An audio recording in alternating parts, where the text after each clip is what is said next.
Good afternoon, I'm Jay. My three issues are namely the recycling business, residential waste, and the accessibility of Kuching District. First, let me introduce you to the amount of recyclables that were recovered from the waste in 2018. We can see from the graph that most of the recyclables are exported overseas, mainly to China, for further processing and reuse purpose in the factories in the mainland. This is because Hong Kong does not have that much of a demand of these recycled raw materials. Among the materials, plastic and other materials like textile or wood are recycled locally mainly because plastic are easy to collect and recycle. However, this does not mean Hong Kong recycling businesses is not sharing the market. In fact, it plays a big role when coming to the sorting, compressing, and transportation of the recyclables. In the following pie chart, you will see paper and forest metals almost share the same ratio of weight to value, meaning it will give the industry a profit to transport and export it, while non-forest metals have the most value out of all the recyclables. Plastic, while occupying 3.6% of the total weight, only contributes 0.2% of the total value, giving no incentive to the industry to export it.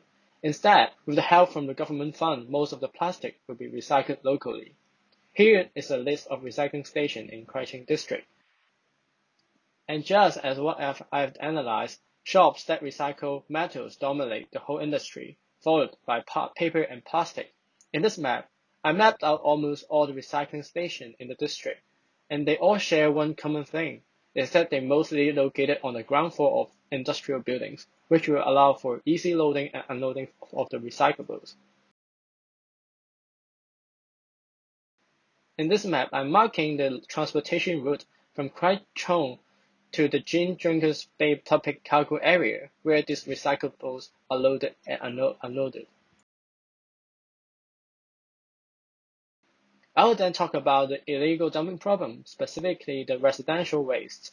In this photo, you can get an idea of the daily situation happening in some of the areas in the district, where cleaners have to clean up the mess that was made by the nearby markets and shops, which is definitely not part of their job.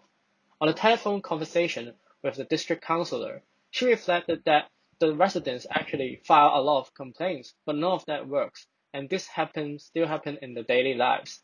So actually, what was causing the problem? Is there not enough collection points in the district, or what? We can see that actually Kwai Ching district have sufficient rubbish bins and collection stations, and more than Hong Kong's average number of people per bin, and these bins are collected very frequently by the cleaners.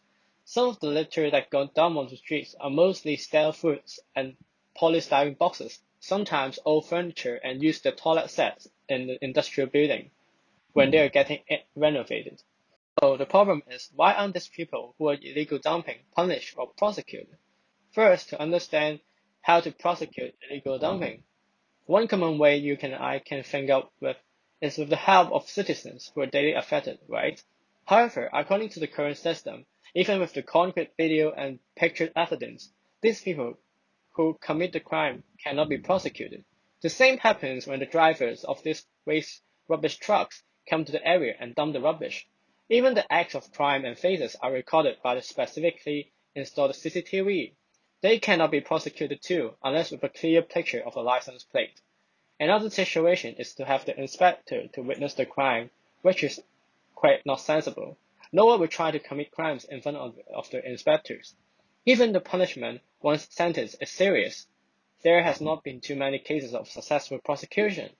This current loophole would be one of the reasons why the illegal dumping problem is affecting the residents in the district. The third topic is about universal accessibility. The concept of universal design forms the backbone of universal accessibility. It is a design approach to a universal accessible standard in which all environments will allow for a wider spectrum of people in our communities, regardless of their diversity, age, and ability. In this sense, installation of lifts at existing public walkways are proposed. In the old practice, ramps are often preferred. However, in the new practice, ramps and lifts are equally treated to improve the accessibility. Sometimes after the lift is built, the ramp will be evaluated whether to demolish or not, to save spaces for roadside cleaning. From this chart, we can see that Kwai Ching is actually one of the major districts to be part of the program, ranking the seventh most proposed works in Hong Kong.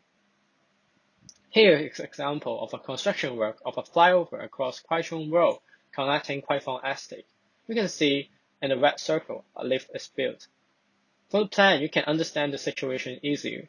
The installation of lift will require the removal of an existing staircase. As you can see, there is no other access across the roads, and it's definitely not welcoming for the disabled or elderly if there is not a lift.